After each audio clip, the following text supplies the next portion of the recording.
皆さんこんにちは、ぶらり鉄旅チャンネルです。今日は押上駅に来ています。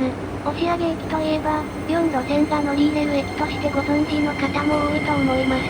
映像は羽田空港行きの電車です。なんとこの駅からは空港も含めて様々な方向に列車が発着しています。今回はその様子を紹介できればなと思っています。ここで京成電鉄の路線網について軽く紹介します。京成電鉄が当時の起点駅であった押上から成田まで開業したのは1930年4月のことです。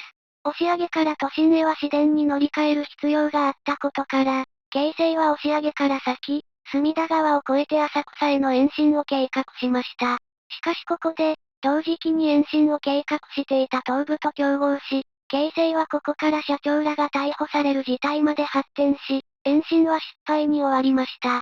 今は東武スカイツリーラインとして走っていますね。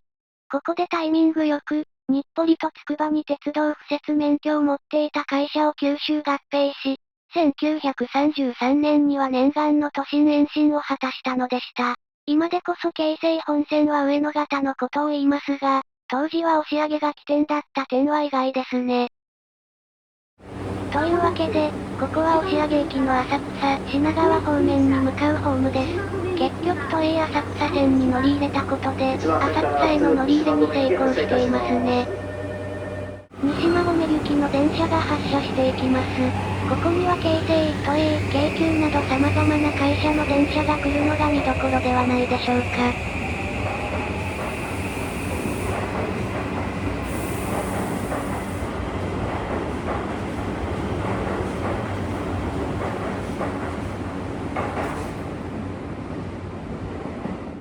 時刻表は都心に向かう路線ということでかなり本数が多いです。平日8時台には22本が発車するようです。それ以外の時間帯でもだいたい5分間隔で走っているようです。駅名標は京成によくあるデザインでした。この駅が地下化されたのは1960年のことです。正直今の利用客数の割にはかなり手狭ではないでしょうか。エスカレーターは1列ずつしかありません。では、向かい側の3、4番線ホームに向かってみます。こちらは青と成田空港方面のホームです。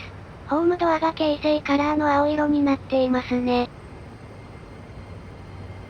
こちらもたくさんの本数が発着しています。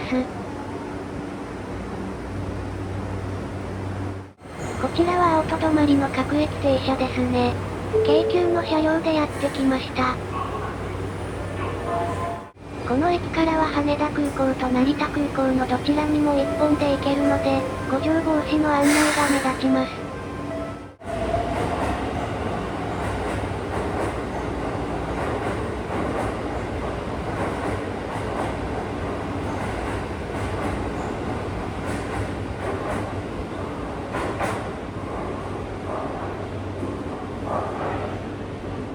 ホームの一番東側には何やら黄色い看板が目立つ階段があります。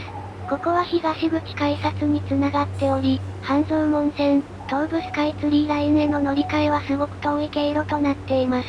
動画の後半には半蔵門線の押上駅にも行きます。アクセス特急の成田空港行きが来ました。こちらは本線ではなく成田スカイアクセス線を経由します。慣れていない方はこの区別が難しいかもしれませんね。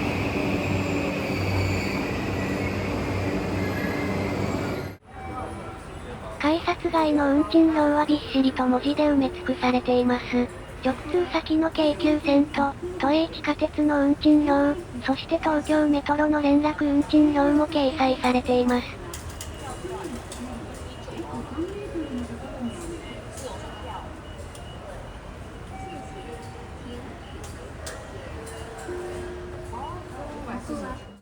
もちろん京成の運賃表もあります。こうして見るとなかなか複雑な路線図です。コンコースも少々手狭な印象があります。スーツケースを持った方も多くて、余計に狭さが目立ちます。改札を出て直進すると、そのまま半蔵門線、東武スカイツリーラインへと乗り換えられます。そして、その中間地点にはスカイツリータウンの入り口があります。なんと便利な構造でしょうか。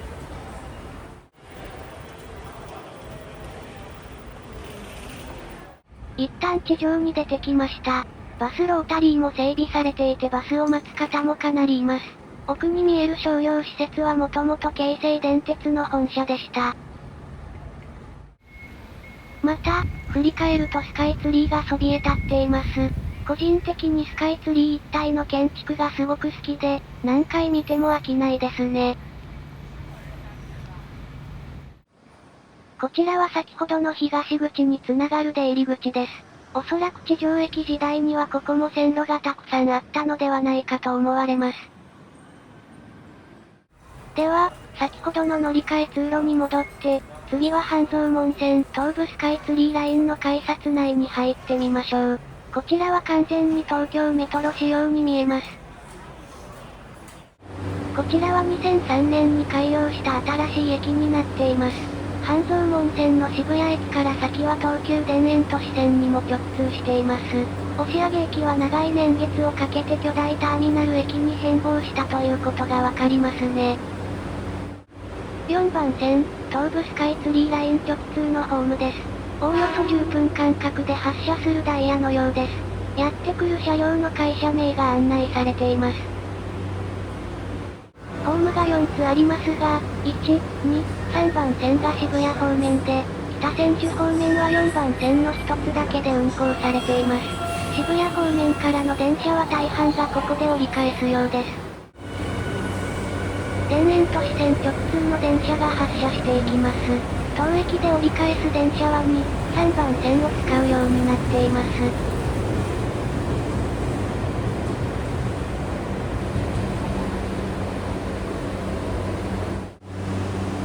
2番線には中央林間行きが止まっていますね。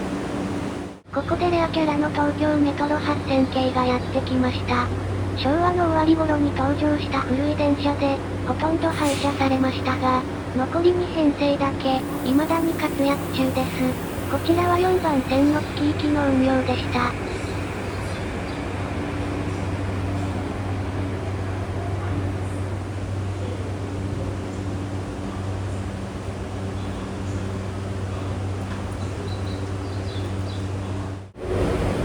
渋谷方面から電車がやってきました。その後は折り返しの各駅停車中央林間行きになります。東武のオレンジ色の車両が鮮やかで素敵ですね。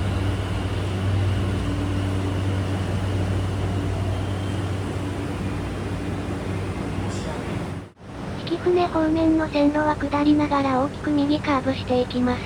これは浅草駅からやってきたスカイツリーラインの線路に合流するためにこんな構造になっているのでしょうか。というわけで、昔は路線の終着点だった押上駅は、スカイツリーの開業とともに超巨大ターミナル駅になっていました。ぜひ、身近な駅の歴史についても興味を持っていただけたら嬉しいです。最後に、スカイツリーラインの電車に乗るシーンで動画は終わります。